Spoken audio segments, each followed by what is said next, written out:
Hello friends, retail banking and wealth management का unit 27 का part 2 आज हम लोग स्टार्ट करेंगे। टॉपिक हमारा other relevant issues at pre sanction. Pre sanction stage का मतलब सैंक्शन होने से पहले। हमने स्टेजेस के बारे में बात किया था ना। सैंक्शन पहले क्या होता है कि कस्टमर एप्लीकेशन देता है, फिर जो ऑफिसर्स है क्रेडिट अप्रेजल उसको अप्रेजल करते हैं, चेक करते हैं सारी चीज़ें, उसके बाद वो रिकमेंडेशन देता है। रिकमेंडेशन किसको दी जाती है? जो है आपका सैंक्शन, जो आपका सैंक्शन ऑफिसर है उसको दी जाती है। अगर सब कुछ ठीक लगता है तो लोन को सैंक्शन कर देता है। तो सैंक्शन करने के पहले की जो स्टेजेस है उसको बोला जाता है प्री सैंक्शन, और जैसे आपका लोन सैंक्शन हो जाएगा उसको बोला जाता है पोस्ट सैंक्शन। ठीक है, तो दो स्टेजेस यहाँ पे होती है, प्री सैंक्शन, पोस्ट सैंक्शन। तो लोन सैंक्शन होने से पहले के स्टेजेस में क्या क्या इश्यूज रहते हैं, क्या क्या देखना होता है। तो पहला है हमारा इंटरेस्ट। तो देखना होता है कि कस्टमर को कौन सा इंटरेस्ट रेट हम ऑफर कर रहे हैं। फिक्स रेट भी हो सकता है, फ्लोटिंग भी हो सकता है। जनरली आजकल के जो हाउसिंग लोन है वो फ्लोटिंग वाले इसमें इंटरेस्ट रेट दिया जाता है। इंश्योरेंस, जो हाउस है, फ्लैट है, शुड बी इंश्योर्ड अगेंस्ट। तो जो प्रॉपर्टी है जिसके लिए बैंक लोन दे रहा है तो उसमें fire insurance, earthquake, lightning, flood, उस इसका इंश्योरेंस जरूरी होता है। क्योंकि अगर मान लीजिए फ्लड में कुछ हो गया या अर्थक्वेक में घर ही टूट गया तो बैंक के पास क्या बचेगा, कैसे कस्टमर रिपे करेगा। तो कुछ ना कुछ सिक्योरिटी तो रहनी चाहिए, इसलिए बैंक प्रॉपर्टी का इंश्योरेंस भी कस्टमर से करने को बोलता है। तीसरा, मॉरेटोरियम पीरियड। मॉरेटोरियम का मतलब होता है हॉलिडे पीरियड। मान लीजिए कस्टमर घर की कंस्ट्रक्शन करा रहा है, उस टाइम पर उसको ईएमआई पे करने का जरूरत नहीं है। ईएमआई में देखिए दो चीजें हैं, एक है प्रिंसिपल, दूसरा है इंटरेस्ट। ठीक है, तो मॉरेटोरियम पीरियड में हमें इंटरेस्ट पे करना रहता है, प्रिंसिपल पे करने का जरूरत नहीं है। यानी हम लोग क्या पे कर रहे हैं, सिर्फ इंटरेस्ट पे कर रहे हैं, और इंटरेस्ट भी जो हमारा डिस्पर्स हुआ है ना अमाउंट, उसी पे हमें इंटरेस्ट पे करना रहेगा। यानी हॉलिडे यानी मॉरेटोरियम पीरियड में हम क्या करते हैं, हम सिर्फ इंटरेस्ट पे करते हैं, प्रिंसिपल नहीं पे करते हैं। प्रिंसिपल कब पे करेंगे, जब पूरा लोन डिस्पर्स हो जाएगा, ईएमआई शुरू हो जाएगी, तभी हम अपना ईएमआई का स्टार्टिंग इसमें करते हैं। हॉलिडे पीरियड होम लोन के लिए दिया जाता है, जब आप कंस्ट्रक्शन करवा रहे हैं तब भी, और जब आप रेडी टू मूव हाउस ले रहे हैं तब भी। मॉरेटोरियम में ये वाला क्वेश्चन पूछते हैं कि अगर कंस्ट्रक्शन करा रहे हैं तो कितने टाइम का हॉलिडे पीरियड दिया जाएगा। तो आंसर है अप टू 18 मंथ्स। तो कंस्ट्रक्शन के केसेस में 18 महीने का, और अगर रेडी टू मूव फ्लैट है उस केस में 3 महीने का मैक्सिमम मॉरेटोरियम अलाउड है। ये क्वेश्चन आपका पूछा जाता है। ठीक है, तो ये पॉइंट आपको याद करके जाना है। कंस्ट्रक्शन के केस में 18 months, ready to move house में 3 मंथ्स का हॉलिडे पीरियड दिया जाएगा, वही होता है आपका मॉरेटोरियम पीरियड। नेक्स्ट आपका ईएमआई, आप लोग जानते हैं, जिससे आपकी मंथली रिपेमेंट होती है लोन की। तो कस्टमर्स का ये हॉलिडे या मॉरेटोरियम पीरियड खत्म है, उसके बाद उसका ईएमआई टाइम शुरू होता है, यानी उसके जो लोन है उसकी रिपेमेंट शुरू हो जाती है। ईएमआई में दो पोर्शन है, प्रिंसिपल एंड इंटरेस्ट, तो दोनों को मिला के आपका ईएमआई इसमें बनता है। फिर इसमें लिखा है there is element of interest and principal in the monthly payment. तो जो आप ईएमआई पे कर रहे हो उसमें इंटरेस्ट और प्रिंसिपल दोनों ही रहता है। इंटरेस्ट आपका रिड्यूसिंग बैलेंस में, मान लीजिए पहले महीने आपका लोन है 50 लाख, तो पहले महीने इंटरेस्ट आपको 50 लाख पे लगेगा। अगले महीने मान लीजिए आपने 1 लाख का प्रिंसिपल पे कर दिया, तो कितना बचा, 49 लाख। तो अगले महीने जो आप इंटरेस्ट पे करोगे वो इस 49 लाख पे पे करोगे, ना कि 50 लाख पे। तो इसी को बोलते हैं रिड्यूसिंग बैलेंस। यानी जो जो पैसा प्रिंसिपल घटता जाएगा हमारे लोन अमाउंट में से, उतने पे ही हमें इंटरेस्ट पे करना रहता है। नेक्स्ट है pre EMI interest. Pre EMI interest का मतलब क्या है? Pre EMI payment usually commence 1 month after full disbursement. तो ईएमआई आपकी कब शुरू होगी, जैसे आपका पूरा का पूरा लोन डिस्पर्स हुआ उसके बाद से आपकी ईएमआई शुरू होती है, until final disbursement and repayment commence the borrower pay interest. जैसा कि हमने कहा था ना कि हॉलिडे पीरियड में वो क्या करता है, मॉरेटोरियम पीरियड में वो इंटरेस्ट पे करता है। तो वो जो इंटरेस्ट पे करता है उसी को हम बोलते हैं प्री ईएमआई इंटरेस्ट। यानी ईएमआई शुरू होने से पहले का जो इंटरेस्ट रहता है उसी को बोलते हैं प्री ईएमआई इंटरेस्ट, या इसको बोल सकते हैं जो आपका हॉलिडे पीरियड है उस दौरान जो वो इंटरेस्ट पे करता है उसको भी हम बोल सकते हैं प्री ईएमआई इंटरेस्ट। ठीक है, तो वही चीज इसमें लिखी है कि बोरोवर ईएमआई शुरू होने से पहले जो इंटरेस्ट पे करता है, जो पैसा उसको डिस्पर्स हो गया है, borrower pay interest on the portion of loan dispersed in installment. तो जो पैसा उसको पहले से डिस्पर्स हो चुका है उस डिस्पर्स अमाउंट में सिर्फ वो इंटरेस्ट पे करता है, प्रिंसिपल नहीं पे करता। वो जो इंटरेस्ट पे कर रहा है उसी को बोलते हैं प्री ईएमआई इंटरेस्ट। फिर ईएमआई इंटरेस्ट क्या होगा, जैसे ही उसकी ईएमआई शुरू हो जाएगी, जब उसका पूरा डिस्बर्समेंट हो जाएगा उसके बाद जो उसकी ईएमआई शुरू हो जाएगी तो उसमें दो चीजें होगी, प्रिंसिपल और इंटरेस्ट। तो वो हो जाएगा आपका ईएमआई इंटरेस्ट। प्री ईएमआई मतलब ईएमआई शुरू होने से पहले उसको हॉलिडे या मॉरेटोरियम पीरियड में इंटरेस्ट पे करना रहता है, उसी को बोलते हैं प्री ईएमआई इंटरेस्ट। यहाँ पे इन्होंने एक एग्जांपल भी दे दिया आपको। मान लीजिए होम लोन मिस्टर राजू को 10 लाख का सैंक्शन हुआ, 10% का इंटरेस्ट रेट है। बैंक हैज डिस्पर्स 10 लाख के होम लोन में से जो कि सैंक्शन हुआ है सिर्फ 2 लाख उसको डिस्पर्स हुए towards first phase of construction on first में प्री ईएमआई इंटरेस्ट। तो हर महीने उसको कितना प्री ईएमआई इंटरेस्ट पे करना रहेगा, इसका सिंपल सा फॉर्मूला है PRT। पी आपका कितना अमाउंट डिस्पोज हो गया, कितना अमाउंट डिस्पोज, ये लोन अमाउंट नहीं है, लोन तो उसको 10 लाख है पर उसमें डिस्पोज कितना हुआ है, तो जो पैसा बैंक ने आपको डिस्पोज किया उसी पे आपको इंटरेस्ट पे करना है, सैंक्शन अमाउंट पे नहीं, हमेशा डिस्पोजल अमाउंट पे इंटरेस्ट पे किया। ये आप लोग जानते हैं ना, मान लीजिए किसको 50 लाख का हाउसिंग लोन सैंक्शन हुआ है और पहले महीने उसको सिर्फ 5 लाख डिस्पोज हुए, तो बैंक इस पे इंटरेस्ट लगाएगा या इंटरेस्ट, जो पैसा डिस्पोज हुआ है मतलब सच में जो पैसा कस्टमर को दिया गया उस पर बैंक इंटरेस्ट लगाएगा। तो ये पैसा डिस्पोज हुआ है तो 5 लाख पर बैंक इंटरेस्ट लेता है। तो सेम वही केस यहाँ भी है कि 10 लाख का लोन सैंक्शन हुआ है पर डिस्पोज में सिर्फ 2 लाख की हुई है, तो जो पी है वो क्या होगा आपका 2 लाख होगा, इंटू आर कितना इंटरेस्ट रेट है आपका 10%, और आपका टी टाइम कितना है, मंथली हमें निकालना ना हर महीने, तो 1 इंटू 12, ठीक है। तो ये इसको आप सॉल्व करेंगे, 2 लाख इंटू 10, ये आपका 10% था तो परसेंट हटा के 100 आ गया, और मंथली निकालना है तो 1/12, तो ये 1667, तो 1667 आपका आ गया प्री ईएमआई इंटरेस्ट, ठीक है। इस तरह से जो है प्री ईएमआई को कैलकुलेट किया जाता है, सिंपल सा फॉर्मूला है PRT, ठीक है। ऐसे ईएमआई रीसेट का मतलब क्या है, जो आपका फ्लोटिंग इंटरेस्ट रेट रहता है ना, floating interest rate home loan, the total due of lender will change when the rate of interest is change, तो जब इंटरेस्ट रेट चेंज होगा तो जो ड्यू अमाउंट है वो भी चेंज हो जाता है।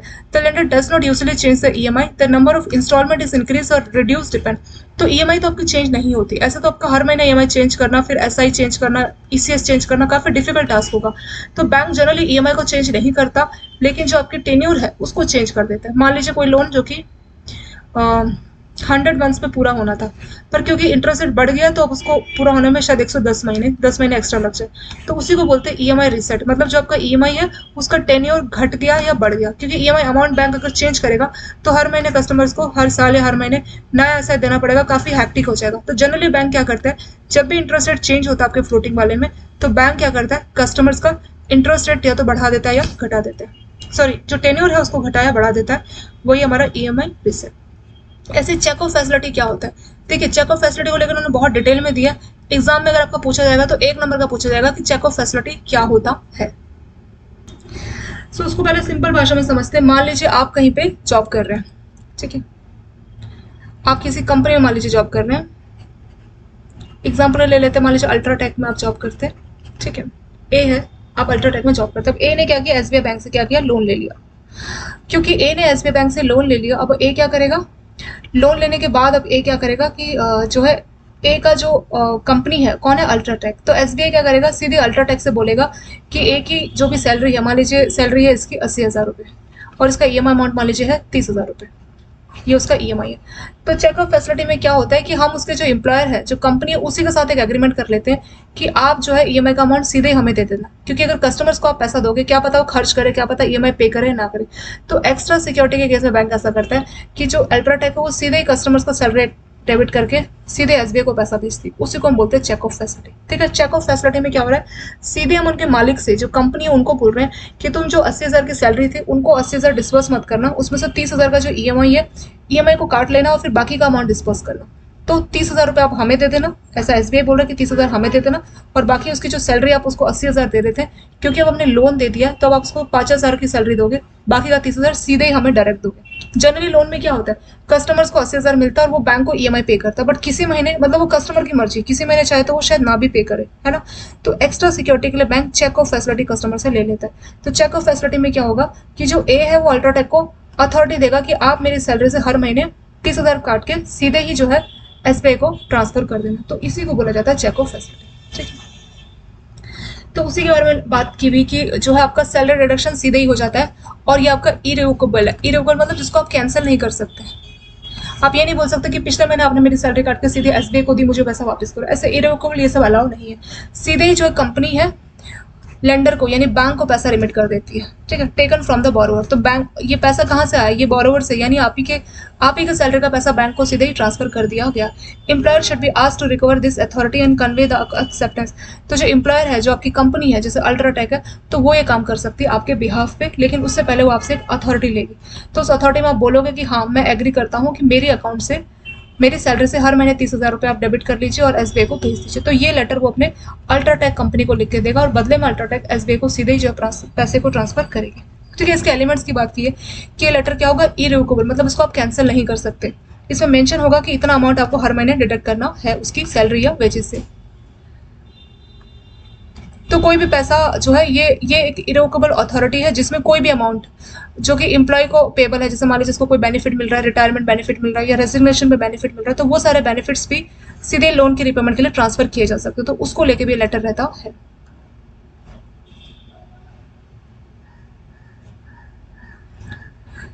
An undertaking from the employer to obtain a clearance from the bank. तो मान लीजिए कस्टमर, जैसे हमारा एग्जांपल था ए एम्प्लॉय, मान लीजिए वो रिजाइन करके जा रहा है, वो ट्रांसफर हो रहा है या रिटायरमेंट हो रहा है, तो उससे पहले एक अंडरटेकिंग वो बैंक से लेगा, बैंक से क्लियरेंस लेगा कि कोई ड्यू तो नहीं है। अगर ड्यू है तो वो कंपनी सीधे ही पे करेगी। Check off mechanism can work with a bank account if salary is paid through bank and bank can record an request. तो बोल रहा है बैंक से भी आप चेक ऑफ करा सकते हैं, आप स्टैंडिंग इंस्ट्रक्शन करा लीजिए सीधे, ऑटोमेटिकली आप ऐसा ही करा लीजिए, ऑटोमेटिकली जो पैसा आते ही जो है डेबिट इसमें हो जाएगा। ठीक है, इस तरह से भी हम कर सकते हैं। कुछ जो गवर्नमेंट ऑफिसर्स होते हैं तो वहां पे भी ये सुविधा दी जा सकती है। ठीक है, तो ये चीजें यहाँ पे आपको बताई गई। The standing of employer is clearly quite important in deciding to use check off facility for collection of instalment. तो इसमें आपका जो एम्प्लॉयर है, जो कंपनी है, उसकी क्या स्टैंडिंग है, तो वो इसमें इंपॉर्टेंट रहती है क्योंकि वही पैसा डेबिट करके सीधे बैंक को भेजती है। इसके साथ ये टॉपिक भी आपका कंप्लीट हो गया। नेक्स्ट टॉपिक हमारा डॉक्यूमेंटेशन। इसको शुरू करने से पहले थोड़ा सा इसको हम लोग देखते हैं। इसमें कुछ वैसे खास ज्यादा इंपॉर्टेंट नहीं, बस मॉरेटोरियम का टाइमिंग वो थोड़ा सा इंपॉर्टेंट। ठीक है, और क्या क्या इश्यूज आते हैं प्री सैंक्शन में। तो पहला आपका इंटरेस्ट रेट, कि ये फिक्स भी हो सकता है, फ्लोटिंग भी। तो फिक्स हमेशा सेम रहेगा।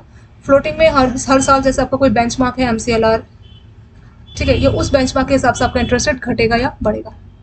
फिर आता है आपका इंश्योरेंस। तो आपके जो प्रॉपर्टी है उसका आपको अर्थक्वेक इंश्योरेंस, फायर इंश्योरेंस वो कराना जरूरी होता है। नेक्स्ट है मॉरेटोरियम पीरियड।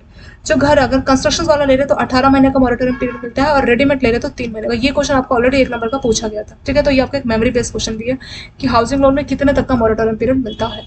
मॉरेटोरियम यानी हॉलिडे पीरियड। इस ड्यूरेशन में हमें ईएमआई पे करने का जरूरत नहीं है, सिर्फ हमें इंटरेस्ट पे करना रहता है, वो भी जो अमाउंट डिस्पर्स हो गया उसी पे। ईएमआई मतलब मंथली हम कितना पेमेंट पे कर रहे हैं आफ्टर डिस्पर्समेंट। तो सारा चीज डिस्पर्स हो गया, उसके बाद हमारी ईएमआई शुरू हो जाती है। ईएमआई में 2 चीजें हैं, principal and interest. Next pre EMI interest, मतलब ईएमआई शुरू होने से पहले हम इंटरेस्ट पे करते हैं, उसी को बोला जाता है प्री ईएमआई इंटरेस्ट। तो ये क्या होता है, जो हमारा हॉलिडे पीरियड है ना, उस दौरान हम इंटरेस्ट पे करते हैं, उसी को बोला जाता है प्री ईएमआई इंटरेस्ट। फिर अब एग्जाम्पल भी दिया कि हाउसिंग लोन मिस्टर राजू को 10 लाख का सैंक्शन हुआ, 10% इंटरेस्ट रेट है, बैंक ने 10 लाख में से 2 लाख उसको डिस्पर्स कर दिया। तो प्री ईएमआई इंटरेस्ट बताइए। तो प्री ईएमआई इंटरेस्ट का फॉर्मूला कितना है, PRT। प्रिंसिपल कितना, 2 लाख डिस्पर्स हुआ है। आर रेट ऑफ इंटरेस्ट कितना है, 10%। टी कितना है, 1 महीने का। मंथली में निकाला ना, पर मंथ का, एवरी मंथ हर महीने कितना वो प्री ईएमआई इंटरेस्ट पे कर रहा है। तो मंथली चाहिए तो 1/12, क्योंकि ये साल का इंटरेस्ट है, इसको मंथ में कन्वर्ट करना रहेगा। सो ये कितना आ जाएगा, 1667। ऐसे ईएमआई रिसेट। तो इंटरेस्ट रेट जो कि फ्लोटिंग वाला हाउसिंग लोन है ना, तो उसमें इंटरेस्ट रेट घटता बढ़ता रहता है, तो उसी को ईएमआई रिसेट बोलते हैं। तो जनरली बैंक हमारी ईएमआई को तो चेंज नहीं करता, हमारे टेन्योर को बढ़ा या घटा देता है। जैसे मान लीजिए हाउसिंग लोन आपका 20 साल में पूरा होना था, तो शायद 1 साल बढ़ जाए, शायद 21 साल लग जाए, क्योंकि इंटरेस्ट रेट थोड़ा बढ़ गया। तो जनरली ईएमआई चेंज नहीं होती, जो हमारा टेन्योर है, इंस्टॉलमेंट है, उसी को कम या ज्यादा किया जाता है ईएमआई रिसेट।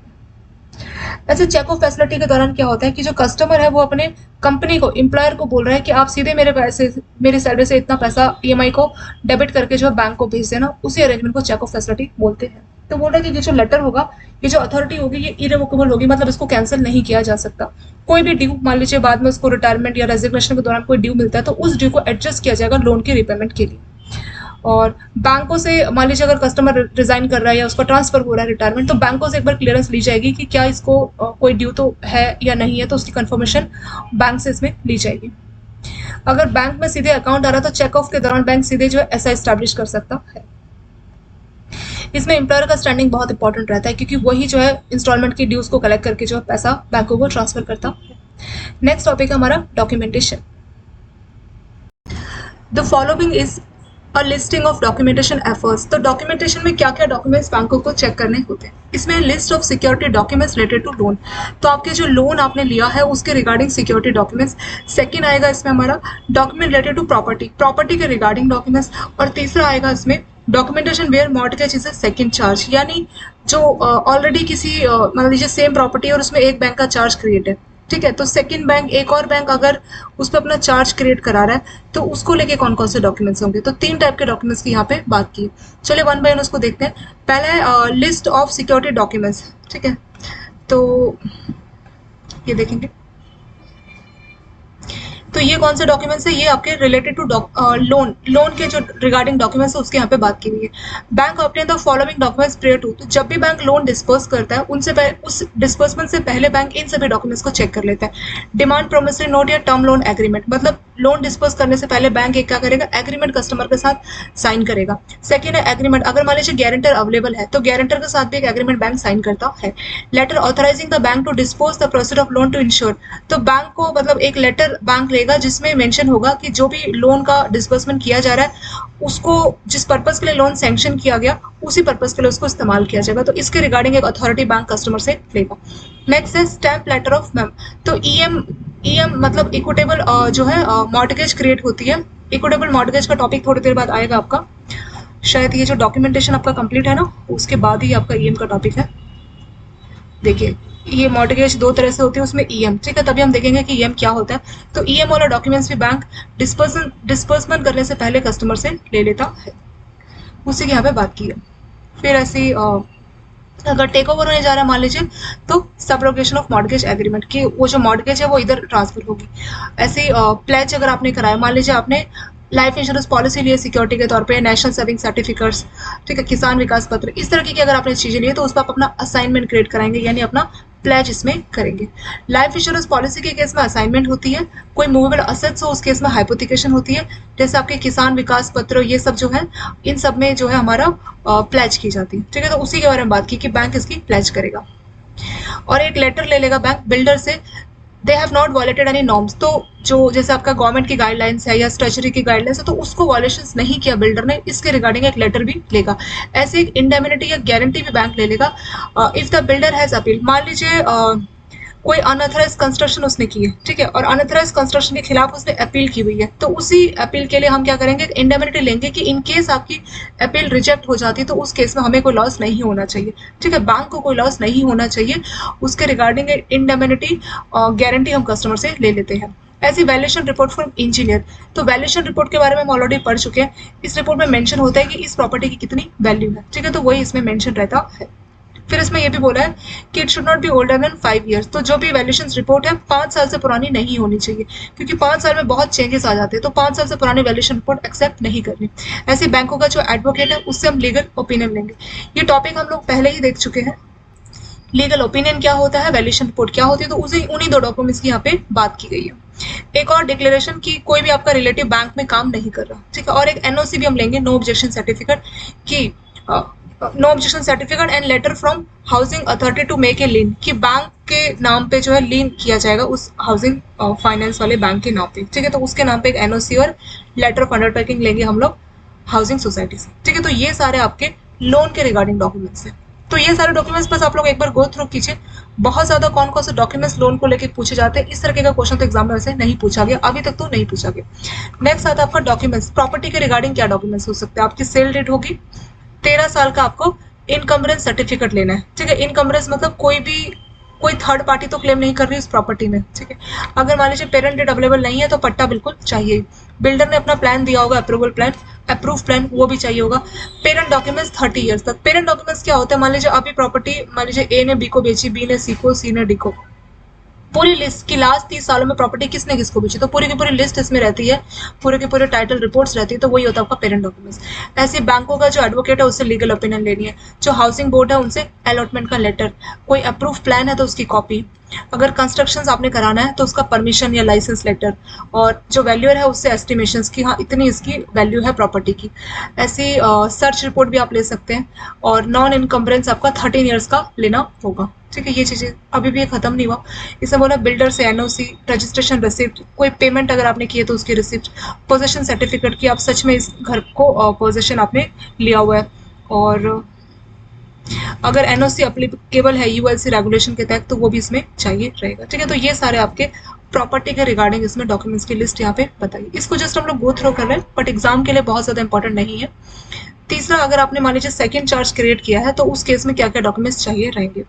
सेकंड चार्ज या पारिपस्य चार्ज का मतलब क्या होता है, मान लीजिए कोई प्रॉपर्टी है, ठीक है, ये घर है, इस घर के लिए कस्टमर ने क्या किया है, इस घर के लिए इसकी वैल्यू मान लीजिए 1 करोड़ है, ठीक है, बहुत ज्यादा वैल्यू है, तो इस 1 करोड़ की प्रॉपर्टी के लिए कस्टमर ने किसी एक बैंक से, मान लीजिए एसबीआई बैंक से 30 लाख का लोन लिया। क्योंकि एसबीआई से 30 लाख का लोन लिया तो अभी क्या होगा, एसबीआई अपना चार्ज क्रिएट करेगा। तो फर्स्ट चार्ज किसका हो गया, एसबीआई का। अब मान लीजिए 2-3 साल बाद इसने आईसीआईसी बैंक से क्या किया, लोन लिया इस घर को बनवाने के लिए, इसके रेनोवेशन के लिए, किसी भी पर्पज के लिए उसने आईसीआईसी से लोन लिया। तो ऑलरेडी एक चार्ज एसबीआई का है, आईसीआईसी को भी अपना चार्ज क्रिएट करना होगा। मान लीजिए उसने 20 लाख का लिया, पर क्योंकि घर की वैल्यू बहुत ज्यादा है तो एसबीआई एक्सेप्ट कर लेगा कि ठीक है आईसीआईसी भी लोन दे सकता है और मैं चार्ज के लिए अलाउ करूंगा। तो वही होता है हमारा सेकंड चार्ज, सेकंड मॉर्गेज, या इसको परिपार्श्विक चार्ज भी बोलते हैं। तो इसमें प्रायोरिटी तो हमेशा एसबीआई की होगी, एसबीआई का पूरा पैसा रिकवर होगा, उसके बाद ही आईसीआईसी का नंबर आएगा, ठीक है। तो वही होता है हमारा सेकंड मॉर्गेज। तो अगर इस तरह का कोई केस है कस्टमर कि ऑलरेडी उसने घर लिया हुआ है लोन पे और ऑलरेडी एक बैंक का चार्ज क्रेडिट है, अब किसी दूसरे बैंक से भी अगर वो लोन ले रहा है तो उस केस में क्या क्या डॉक्यूमेंट्स चाहिए रहेंगे, उससे यहाँ पे बात की गई है, ठीक है। और एक तो आपको बोरोवर से एक लेटर चाहिए होगा, ठीक है, for extending the earlier mortgage to secured bank. Borrower से एक लेटर कि वो अपने मॉर्गेज को एक्सटेंड कराना चाह रहा है दूसरे लेंडर पे, मतलब ऑलरेडी एसबीआई के नाम पे तो मॉर्गेज है, वो उसको आईसीआईसी पे भी करा रहा है, इसका letter to be address by prior mortgage to the subsequent mortgage stating that existing mortgage charge will insist and will. तो एक लेटर एसबीआई जो है एक लेटर लिखेगा आईसीआईसी को कि एसबीआई का चार्ज उसमें रहेगा और वो अलाउ कर रहा है कि आईसीआईसी को कि आप भी अपना चार्ज उसमें क्रिएट कर सकते हैं, बट प्रायोरिटी जो है एसबीआई को ही मिलेगी। तो प्रायोरिटी एसबीआई को मिलेगी, उसके बाद जो है आईसीआईसी का नंबर आएगा। एक लेटर होता है परिपार्श्विक, वो लेटर एक्सचेंज करना होगा एसबीआई और इनके बीच में। Letter from first charge holder address to second, तो पहला चार्ज होल्डर एसबीआई है, वो एक लेटर लिखेगा आईसीआईसी को इसके regarding. Letter to be issued by bank for having second charge on fix asset, this letter address by second charge holder to first. तो ICICI भी एसबीआई को एक लेटर लिखेगा कि वो अपना चार्ज इस फिक्स असेट में क्रिएट करना चाहता है। तो आईसीआईसी का लेटर जो कि एसबीआई को जाएगा, एसबीआई का लेटर आईसीआईसी को, आईसीआईसी का लेटर एसबीआई को, ठीक है, दोनों लेटर्स इसमें रहने चाहिए। All documents necessary for creation of mortgage in the paragraph, तो मॉर्गेज के लिए क्या क्या डॉक्यूमेंट्स चाहिए होते हैं वो तो इसमें चाहिए ही रहेगा, ठीक है। तो ये सारे आपके यहाँ पे कंप्लीट हो। नेक्स्ट टॉपिक हमारा मॉर्गेज, ये थोड़ा सा इंपॉर्टेंट है, इसमें से क्वेश्चन पूछ सकते हैं कि मॉर्गेज कौन से सेक्शन के तहत किया जाता है, कौन से टाइप का होता है, मतलब मॉर्गेज की डेफिनेशन क्या होती है और कितने टाइप का मॉर्गेज, ठीक है, ये आपका पूछ सकते हो। तो ये जो टॉपिक हम पढ़ने जा रहे हैं ये हमारा इंपॉर्टेंट है। तो जो जो इंपॉर्टेंट होती है मैं आपको साथ साथ बता देते हैं, जो इंपॉर्टेंट नहीं है उसको जस्ट हम लोग गो थ्रू कर लेते हैं। तो दोस्तों यहाँ से देखते हैं डॉक्यूमेंटेशन। देखिए तीन तरह के डॉक्यूमेंट्स हो सकते हैं, एक लोन के रिगार्डिंग, प्रॉपर्टी के रिगार्डिंग, अगर सेकंड चार्ज क्रिएट हो रहा है तो उसके रिगार्डिंग, तो 3 टाइप के। तो लोन के रिगार्डिंग क्या डॉक्यूमेंट्स होंगे, लोन एग्रीमेंट, ठीक है, गारंटर अगर है तो गारंटी एग्रीमेंट, और अगर मतलब एक और लेटर हम कस्टमर से लेते हैं कि वो जो पैसा है सैंक्शन पर्पस, जिस पर्पस के लिए सैंक्शन किया उसी पर्पस के लिए उसको इस्तेमाल करेगा। अगर ईएम क्रिएट हो रही है, ईएम होता है मॉर्गेज, तो उसी टाइम पे जो है एक लेटर हम कस्टमर से ले लेते हैं, स्टैम्प लेटर वो रहता है, ठीक है। ईएम अभी हम देखेंगे ईएम क्या होता है, जो भी मॉर्गेज का टॉपिक शुरू हो रहा है ना तो उसी में हम ईएम के बारे में बात करेंगे। फिर उसके अलावा जैसे अगर टेक ओवर हो रहा है तो सब्रोगेशन लेटर, ऐसे अगर आप प्लेज ले रहे हो तो प्लेज के डॉक्यूमेंट्स, अगर लाइफ इंश्योरेंस पॉलिसी तो असाइनमेंट के डॉक्यूमेंट्स, ठीक है। बिल्डर से भी आपको लेटर लेना है कि उसने किसी गवर्नमेंट का या किसी और का रिस्ट्रिक्शंस नहीं किया, कोई वॉल्यूशंस उसने नहीं किया।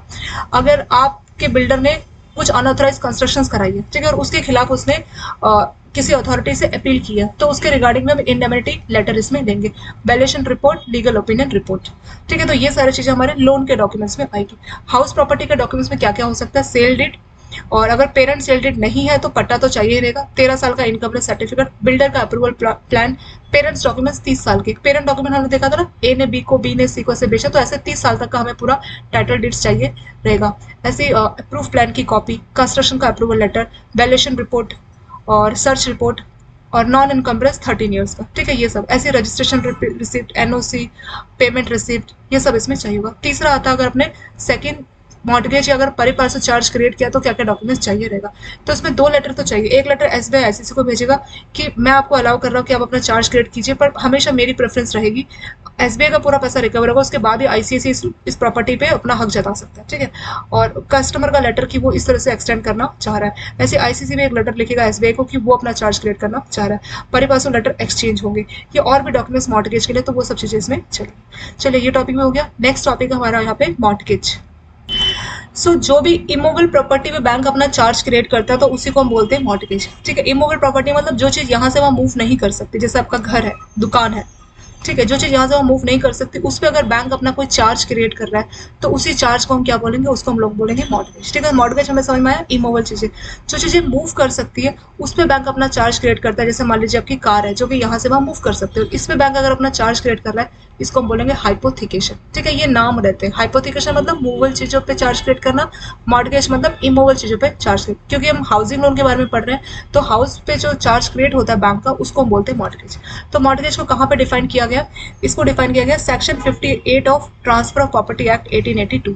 तो ट्रांसफर ऑफ प्रॉपर्टी एक्ट के 1882 में मॉर्गेज की डेफिनेशन दी गई। इसमें बोला है मॉर्गेज और transfer of interest in a specific immovable property, यानी वो प्रॉपर्टी जो यहाँ से वहाँ मूव नहीं हो पा रही उसमें इंटरेस्ट का ट्रांसफर हो रहा है for the purpose of security. यानी उस प्रॉपर्टी पे बैंक अपना चार्ज क्यों क्रिएट कर रहा है, क्योंकि बैंक ने उस प्रॉपर्टी को एज ए सिक्योरिटी एक्सेप्ट किया। ठीक है, तो security for payment of money advance और advance by way of loan, तो जो पैसा लोन के तौर पे बैंक दिया है कस्टमर्स को, तो उसी की सिक्योरिटी के तौर पे वो इस पे अपना चार्ज क्रिएट कर रहा है। एंड एग्जिस्टिंग और फ्यूचर डेबिट्स और परफॉर्मेंस ऑफ बीच में गिव राइज टू लायबिलिटी। चाहे अभी कोई लोन दिया या फ्यूचर में कोई लोन देगा तो उसके रिगार्डिंग जो लायबिलिटी अराइज होती है तो उसी के लिए जो है ये हाउस को सिक्योरिटी माना जाएगा। तो वही हमारी मॉर्गेज की डेफिनेशन। तो मॉर्गेज सिंपल टर्म में बोले तो जो घर होता है, तो घर में ये एक टाइप की सिक्योरिटी है। जैसे कि इन केस मान लीजिए बैंक ने 50 लाख का लोन सैंक्शन किया, अब 50 लाख का लोन कस्टमर के बाद मिल गया, अब कस्टमर 50 लाख से घर ले लिया, अगर मान लीजिए चार्ज क्रिएट नहीं करता तो शायद 1 महीने बाद कस्टमर ये 50 लाख का घर किसी को भी बेच के चला जाए। ठीक है, तो बैंक के 50 लाख तो डूब गए, क्योंकि कस्टमर रिपेमेंट करेगा नहीं तो बैंक के पास कोई सिक्योरिटी नहीं रहेगा ना।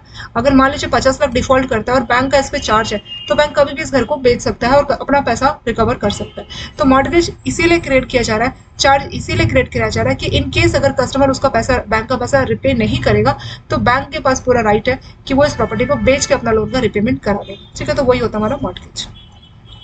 दो तरीके हैं टाइप्स ऑफ मॉर्गेज में, दो तरह से मॉर्गेज करा सकता है। पहला है रजिस्टर्ड और सिंपल मॉर्गेज और दूसरा है mortgage by deposit of title deed. दोनों में डिफरेंस क्या है, देखिए रजिस्टर्ड मॉर्गेज में जैसे आप लोग नई प्रॉपर्टी खरीदते हैं ना, आपको उसके लिए स्टैम्प ड्यूटी पे करनी होती है, रजिस्ट्रेशन चार्ज पे करना रहता है ना, तो दो चीज आप लोग पे करते हैं। तो जब आप रजिस्टर्ड मॉर्गेज करा रहे हैं सिंपल, तो इसमें दोनों चीज आपको पे करनी पड़ेगी, रजिस्ट्रेशन भी और स्टैम्प ड्यूटी, तो काफी ये एक्सपेंसिव हो जाता है।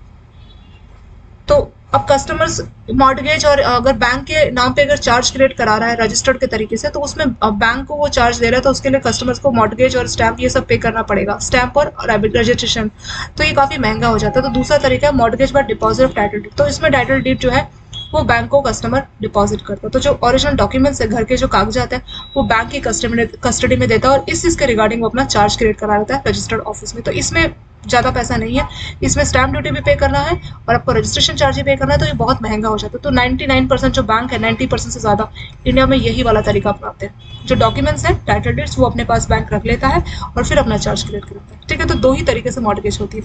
डिफरेंस क्या है, सेकंड वाले में क्या होगा, पहले वाले में सच में उसको रजिस्टर्ड किया जाता है, रजिस्टर्ड ऑफिस में जाके स्टैम्प ड्यूटी, रजिस्ट्रेशन सब पे करना पड़ता है। दूसरे वाले में सिर्फ जो डॉक्यूमेंट्स है उसको बैंक अपनी कस्टडी में लेगा और अपने नाम पे चार्ज क्रिएट करा लेगा रजिस्टर्ड ऑफिस में। वही सब यहाँ पे लिखा है। दोनों ही मॉर्गेज में पोजेशन तो डिलीवर नहीं होगी, मतलब घर तो कस्टमर ही इस्तेमाल कर रहा होता है। Without delivering possession of mortgage property, the mortgagor bind himself personally to pay the mortgage money and agreed.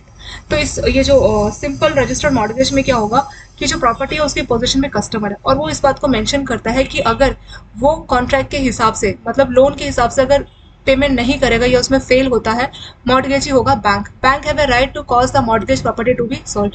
तो बैंक के पास पूरा राइट है, मॉर्गेज ही होगा बैंक, मॉर्गेजर होगा कस्टमर। ठीक है, तो बैंक के पास पूरा राइट है कि प्रॉपर्टी को बेच सकता है और बेच के जो पैसा मिलेगा उससे अपने लोन की रिकवरी कर पाएगा। ठीक है, तो वही हमारा सिंपल मॉर्गेज।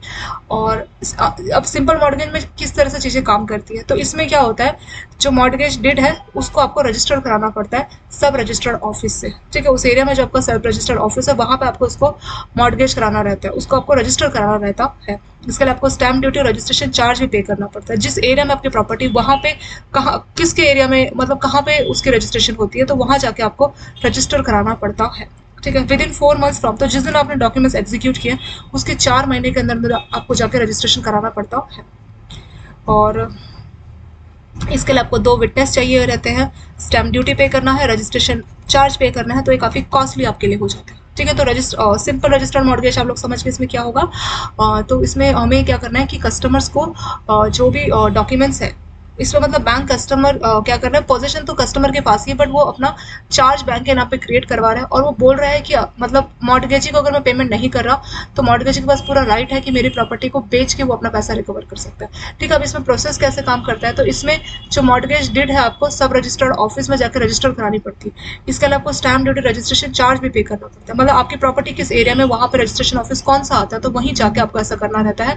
और ये काम जो आपने डॉक्यूमेंट्स डेट ऑफ एग्जीक्यूशन मतलब जब आपने लोन डॉक्यूमेंट्स में साइन किए उसके 4 महीने के अंदर अंदर ऐसा करना रहता है। इसके अलावा 2 विटनेस चाहिए, स्टैम्प ड्यूटी पे करना है, रजिस्ट्रेशन चार्ज पे करना है, तो ये काफ़ी कॉस्टली हो जाता है, इसीलिए बैंक इसको ज़्यादा प्रेफर नहीं करते। ठीक है, कस्टमर के लिए भी महंगा और बैंकों के लिए भी इसमें दिक्कत है।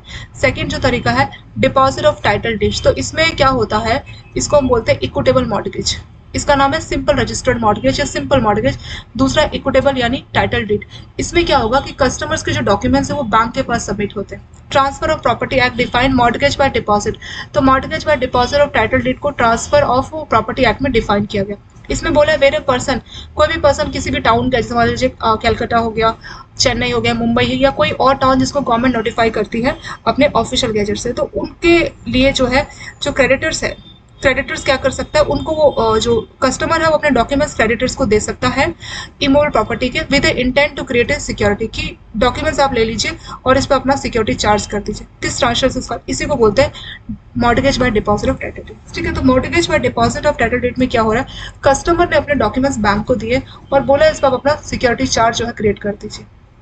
ठीक है, और क्या क्या इसके फीचर्स हैं कि कोई लोन होना चाहिए चाहे एग्जिस्टिंग या फ्यूचर हो, और कोई डॉक्यूमेंट्स होने चाहिए प्रॉपर्टी के जो कि वो बैंक को डिपॉजिट के लिए देगा, और नोटिफाइड टाउन मतलब गवर्नमेंट अपने नोटिफिकेशन में बताती है उन्हीं टाउन में ये एक्सेप्ट होगा।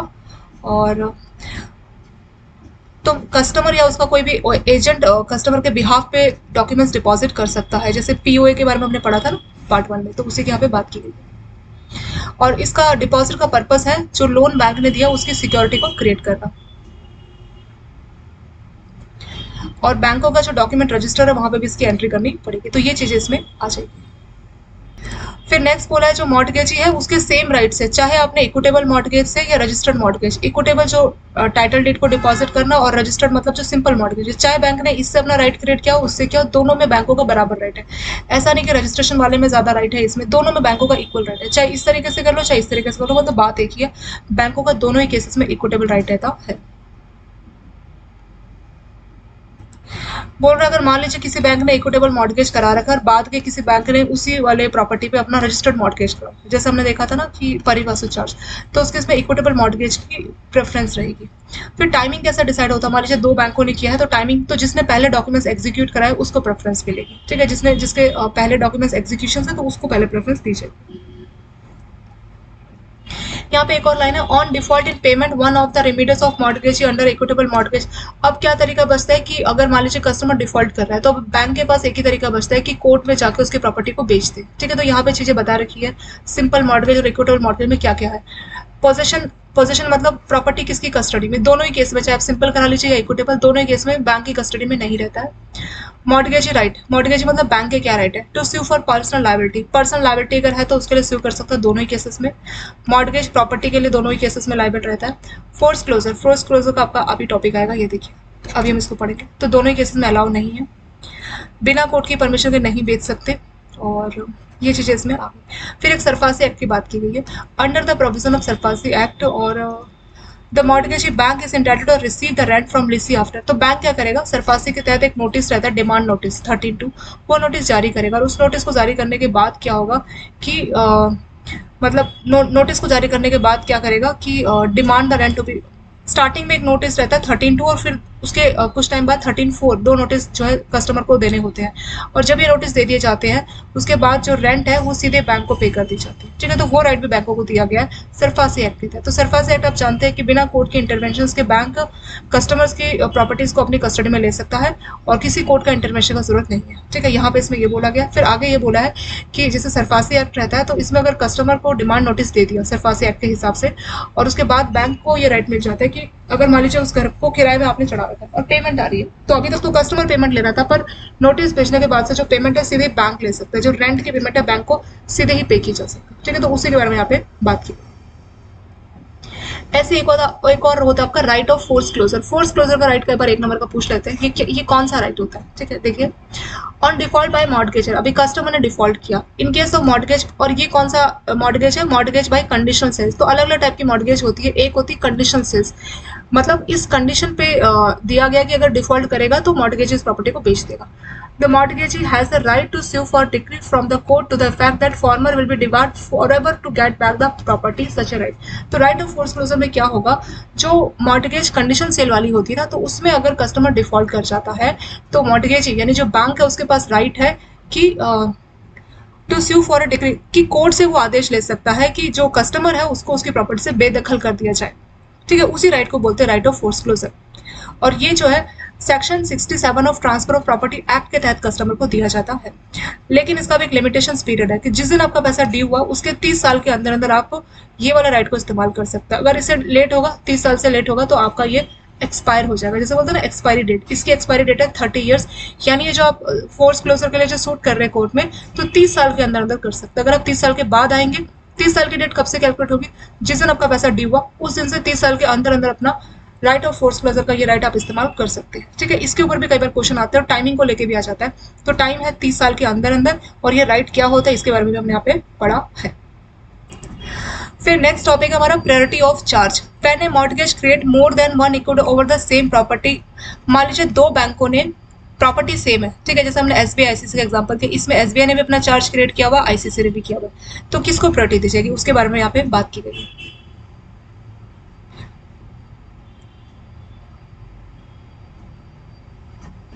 तो जिस बैंक ने पहले अपना मॉर्गेज क्रिएट कराया, चाहे वो इक्विटेबल मॉर्गेज से हो या चाहे रजिस्टर्ड, किसी से भी जिसने पहले मॉर्गेज क्रिएट कराया उसको प्रायोरिटी दी जाएगी। अगर एसबीआई ने पहले मॉर्गेज कराया तो एसबीआई को प्रायोरिटी दी जाएगी, अदरवाइज आईसीसी को दी जाएगी, ठीक है। आगे इसमें बोला है when a mortgagor has created separate registered mortgage over the same property in favor of two or more institutions, the priority of charge will be determined with reference to date of execution of the deeds with the। मान लीजिए customer ने क्या किया, same date पे जाकर registered mortgage कराया, ठीक है, डेट सेम है, तो दोनों ही बैंकों को, चाहे एसबीआई और आईसीआईसी, 4 महीने का टाइम होता है ना, तो उसने क्या किया, एसबीआई भी लोन लिया, आईसीआईसी भी लिया, और एक ही दिन जाके दोनों को रजिस्टर्ड मॉर्गेज कराया, मतलब रजिस्ट्रेशन ऑफिस में गया, स्टैंप ड्यूटी वो सब पे की, और दोनों के नाम पे एक ही दिन पे करा के आया। जब डेट सेम है तो कैसे डिसाइड होगा, तो डिसाइड होगा execution of deed, date of execution of deed which are duly registered within the 4 month of execution. तो जिस बैंक ने पहले उसको, जिस बैंक के साथ उसका पहले जो साइन था उसको इसमें प्रायोरिटी दी जाएगी। तो जो डीड जिसने पहले साइन की है, मतलब जिस बैंक ने पहले डीड साइन की है, तो उसको इसमें प्रेफरेंस दी जाएगी। फिर लास्ट में इसमें बोला है कि अब अगर कस्टमर ने क्या किया कि एक बैंक के फेवर में इक्विटेबल मॉर्गेज कराया और दूसरे बैंक के फेवर में रजिस्टर्ड मॉर्गेज कराया, तो किसको प्रायोरिटी दी जाएगी, तो प्रायोरिटी डिसाइड होगा, अगर मान लीजिए उसने इक्विटेबल मॉर्गेज कराया, तो इक्विटेबल मॉर्गेज में क्या होता है कि जो टाइटल डीड है वो बैंक के साथ डिपॉजिट करना पड़ता है, तो डेट चेक करेंगे किस डेट पे उसने बैंक को टाइटल डीड डिपॉजिट किए, और अगर हम उसने रजिस्टर्ड मॉर्गेज कराया तो उसके इसमें देखेंगे कि किस डेट में उसने डॉक्यूमेंट एग्जीक्यूट किए, तो उसके हिसाब से डिसाइड होगा। तो जो इक्विटेबल मॉर्गेज वाला है किस दिन उसने बैंक को डॉक्यूमेंट्स दिए हैं, और रजिस्टर्ड वाला किस दिन उसने डॉक्यूमेंट्स एग्जीक्यूट किए, तो उसके हिसाब से पता लगेगा कि किसको प्रेफरेंस देनी चाहिए। एक और बात इसमें बोली कि कोई भी एक दूसरे से इन्फीरियर नहीं है, मतलब हम ये नहीं बोल सकते ये रजिस्टर्ड वाला है या इक्विटेबल वाला है इसको प्रेफरेंस मिलती है, कोई किसी से कम नहीं, दोनों इसमें इक्वली यहाँ पे है। तो वही चीज यहाँ पे बोली गई। फिर नीचे एक और पॉइंट लिखा है कि जैसे इक्विटेबल मॉर्गेज बैंक कराता है इमूवेबल प्रॉपर्टी का, तो किस किस चीज को ध्यान में रखना चाहिए, तो इसमें बोला है कि एक चीज को ध्यान में रखना चाहिए कि जो टाइटल ऑफ प्रॉपर्टी है तो एडवोकेट से सजेशन लेना जरूरी है। तो जो भी डॉक्यूमेंट्स चाहिए क्लियरेंस के लिए वो सारे डॉक्यूमेंट्स एग्जीक्यूट जो है आपका एडवोकेट कस्टमर से लेगा, और वो उसके बाद ही फिर आप डिसाइड करेंगे कि डॉक्यूमेंट्स कंप्लीट है या नहीं है। अगर मान लीजिए मॉर्गेज क्रिएट नहीं कराया जा रहा, तो हम एक काम करेंगे, एग्रीमेंट ले लेंगे कि इतने टाइम के अंदर आपको मॉर्गेज क्रिएट करा लेना है, ठीक है। तो हम मेंशन करेंगे कि अगर मॉर्गेज नहीं क्रिएट करा पा रहे, एटलीस्ट एक एग्रीमेंट बना ले कि हाँ किस डेट तक जो है आप जो है मॉर्गेज क्रिएट करा लेंगे। तीसरा है जब इमूवेबल प्रॉपर्टी, जैसे मान लीजिए आपकी जमीन है या मकान है, उसको आप प्राइमरी या कोलैटरल सिक्योरिटी के तौर पे ले रहे हैं, तो 3 बातों को आपको ध्यान में रखना चाहिए, tenure of land, valuation of land और टाइटल ऑफ लैंड। तो 3 चीजों की यहाँ पे बात की। टेन्योर ऑफ लैंड मतलब किस तरीके का है आपका लैंड, क्या वो फ्री होल्ड है या लीज होल्ड है या स्टेट होल्ड है, ठीक है, तो वो चेक करना होगा कि किस टाइप का आपका लैंड है। दूसरा, अगर वो लीज होल्ड है तो देखना पड़ेगा कि टर्म्स या कंडीशन या डीड ऑफ लीज के हिसाब से चीजें हैं या नहीं है। और स्टेट ओन्ड अगर जमीन है, स्टेट ओन्ड जमीन है तो चेक करना पड़ेगा ओनरशिप स्टेट गवर्नमेंट के साथ, सेंट्रल गवर्नमेंट के साथ, किसके साथ है, तो वो चीज भी चेक करनी पड़ेगी। तो यहाँ पे था आपका टेन्योर ऑफ लैंड, दूसरा है वैल्यूएशन ऑफ लैंड और तीसरा हमारा टाइटल ऑफ लैंड। तो दूसरा आता है वैल्यूएशन ऑफ लैंड। तो वैल्यूएशन ऑफ लैंड में चेक करना पड़ेगा कि जमीन की जो वैल्यू बताई गई है वो सही है कि नहीं है, और उस कहीं वो जमीन ओवर वैल्यू तो नहीं है, मतलब उसका जो प्राइस जो जमीन के लिए पे किया जा रहा है वो सही है कि नहीं है, और उसी एरिया में बाकी की जो जमीन है उनका क्या रेट है। तो क्या क्या क्या तरीके हो सकते हैं, पर्सनल इंस्पेक्शन करना पड़ेगा, उस एरिया में जो बाकी की प्रॉपर्टीज है नेबरहुड वहां जाके कंपैरिजन करना पड़ेगा, चाहे तो लोकल कुछ लैंड वैल्यूज होते हैं जिनको नॉलेज होती है तो उनसे भी आप इंक्वायरी कर सकते हैं, ठीक है, ऐसा भी आप कर सकते हैं। इस काम के लिए स्पेशली आपको वैल्यूअर की जरूरत पड़ेगी, जो इंजीनियर होता है ना वो जाके इंक्वायरी करता है, बट वैल्यूएशन जो रिपोर्ट उसने दी है उसको एक बार क्रॉस चेक भी कर लेना चाहिए, मतलब ऐसा नहीं कि सिर्फ इंजीनियर की रिपोर्ट के भरोसे फाइनली डिपेंड, हमें उसको क्रॉस चेक भी करना चाहिए। तीसरा आता है आपका टाइटल टू प्रॉपर्टी। तीन चीजों की बात की थी ना, टेन्योर ऑफ लैंड, वैल्यूएशन, और तीसरा टाइटल ऑफ प्रॉपर्टी या टाइटल ऑफ लैंड, तो उसके बारे में यहाँ पे बात की। तो टाइटल टू प्रॉपर्टी में क्या बोला है कि तो प्रॉपर्टी का टाइटल कंफर्मेशन ले लेना है कि जो प्रॉपर्टी है किसी टाइप का उसमें इनकम्बेरेंस तो नहीं है, और जो कस्टमर जिसने अपने नाम पे प्रॉपर्टी बताई है उसी के नाम पे है नहीं, उसकी प्रॉपर इन्वेस्टिगेशंस करा लेनी चाहिए।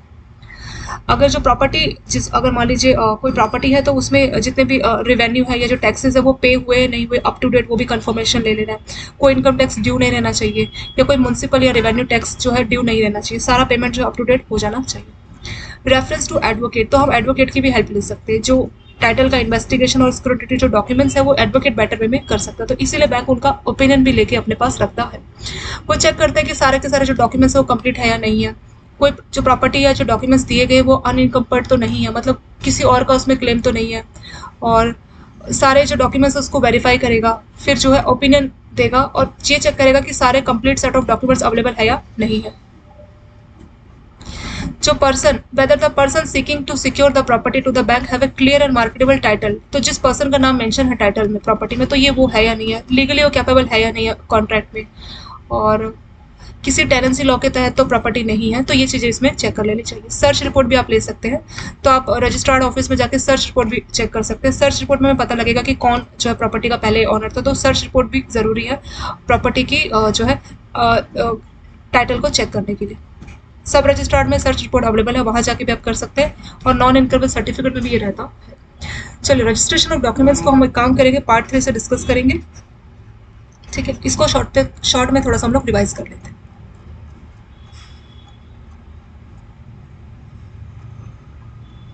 देखिए, मेन इंपॉर्टेंट तो हमारा मॉर्टगेज है। मॉर्टगेज मतलब किसी भी इमूवेबल प्रॉपर्टी पे अपना चार्ज क्रिएट कराना, वही होता है मॉर्टगेज। तो section 58 of transfer of property act में इसको डिफाइन किया गया दो तरह से, सिंपल या mortgage by deposit of title deed. Simple mortgage को रजिस्टर्ड मॉर्टगेज भी बोलते हैं। तो इसमें क्या होगा, बैंक जो भी रजिस्ट्रेशन है अपने डॉक्यूमेंट्स के, रजिस्ट्रेशन ऑफिस में जाएगा, सब रजिस्टर्ड ऑफिस में जाएगा, और वहाँ पे स्टैम्प ड्यूटी रजिस्ट्रेशन चार्ज भी पे करेगा, ठीक है। तो ये एक्सपेंसिव रहता है, और फिर अपना चार्ज क्रिएट करेगा। दूसरा जो है title deposit of title deeds, तो जो घर के कागज है बैंक के साथ डिपॉजिट करेगा और फिर अपना चार्ज इसमें क्रिएट करेगा, ठीक है। तो वही चीज़ यहाँ पे मॉर्टगेज को लेके बताइए। फिर नीचे था राइट ऑफ फोर्स क्लोजर। तो right of force closure bank का एक राइट है, तो ये कब बैंक इस्तेमाल कर सकता है, जो कंडीशनल सेल वाली मॉर्टगेज है वहां पे बैंक इस्तेमाल कर सकता है। अगर कस्टमर ने लोन में डिफॉल्ट कर दिया तो बैंक कोर्ट से ये आदेश ले सकता है कि कस्टमर्स को उस प्रॉपर्टी से हटाया जाए, ताकि बैंक को प्रॉपर्टी मिले और उसको बेच के अपने लोन की रिपेमेंट कर पाए। इसी राइट को बोलते हैं right of force closure. Priority of charge, अगर एक से ज्यादा बैंकों ने सेम प्रॉपर्टी के लिए लोन दिया तो किस तरह से प्रियोरिटी ऑफ चार्ज डिसाइड होगा, उसके बारे में यहाँ पे बात की है। तो जिस बैंक ने पहले लोन दिया, जिसने पहले डॉक्यूमेंट एक्सिक्यूट, उसको प्रायोरिटी दी जाएगी। और अगर मान लीजिए कस्टमर ने क्या किया कि एक प्रॉपर्टी को इक्विटेबल मॉर्टगेज और दूसरे को रजिस्टर्ड से कराया, तो इक्विटेबल मॉर्टगेज के केस में किस दिन वो बैंक के पास डॉक्यूमेंट्स लेके आया उस दिन को देखा जाएगा, और रजिस्टर्ड वाले में देखा जाएगा कि किस दिन उसने डॉक्यूमेंट एक्सिक्यूट किया, तो उस हिसाब से जो प्रेफरेंस डिसाइड की जाएगी।